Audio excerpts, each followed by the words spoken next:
Avant de procéder au partage de votre diaporama sous PowerPoint 2010, il vous est fortement recommandé de vérifier si celui-ci possède différents problèmes qui pourront compromettre ce partage.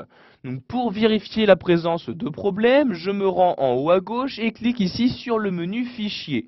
Dans ce menu Fichier, nous allons rester ici dans la catégorie Informations et je vais cliquer ici sur Vérifier la présence de problèmes.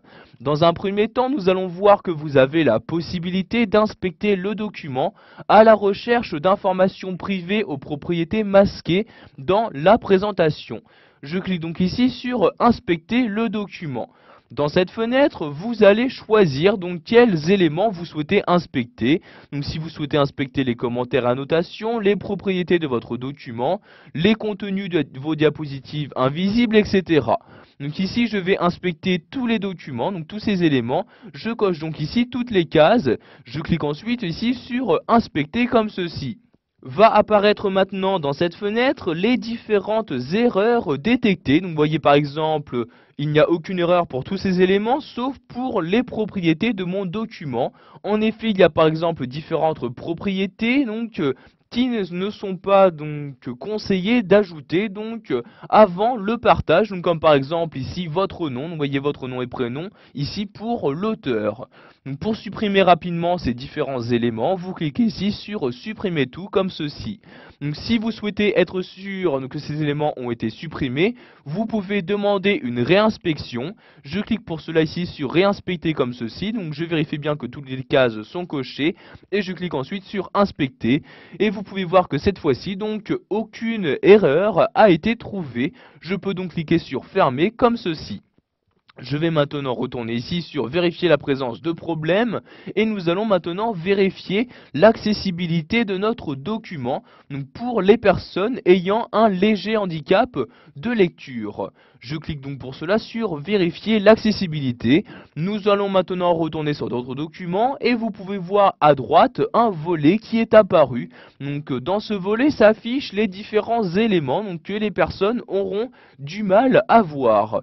Donc vous cliquez sur l'élément pour l'afficher et par exemple ici j'ai un problème d'affichage pour ce graphique. Je clique ici également sur cet élément. De même pour ce diagramme, donc il y a un léger problème d'affichage. Vous pouvez donc ici le corriger manuellement. Donc vous voyez, vous avez en bas ce qu'il faut faire pour le corriger. Donc, par exemple, pour ces deux éléments, il est conseillé d'ajouter un texte de remplacement, texte qui aidera donc le lecteur à comprendre l'élément que vous avez inséré.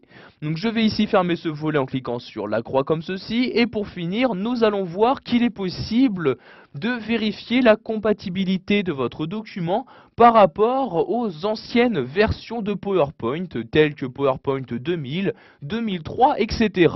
Je clique donc pour cela de nouveau sur le menu Fichier, puis sur Vérifier la présence de problèmes, et ici je clique sur Vérifier la compatibilité. Donc maintenant, après un certain temps, je vais avoir une fenêtre qui va s'ouvrir. Vous voyez ici, je vais attendre que la vérification s'effectue. Donc une fois celle-ci terminée, comme je l'ai dit, vous voyez, vous avez une fenêtre qui s'affiche, où vous aurez donc dans cette partie-là une liste des différents éléments qui ne seront pas compatibles avec les anciennes versions de PowerPoint. Donc, par exemple, pour le graphique, également le graphique SmartArt. Vous devrez corriger ces problèmes manuellement. Je clique ensuite ici sur OK pour fermer cette fenêtre-ci. Voilà, nous avons appris dans cette vidéo formation à vérifier la présence de problèmes sur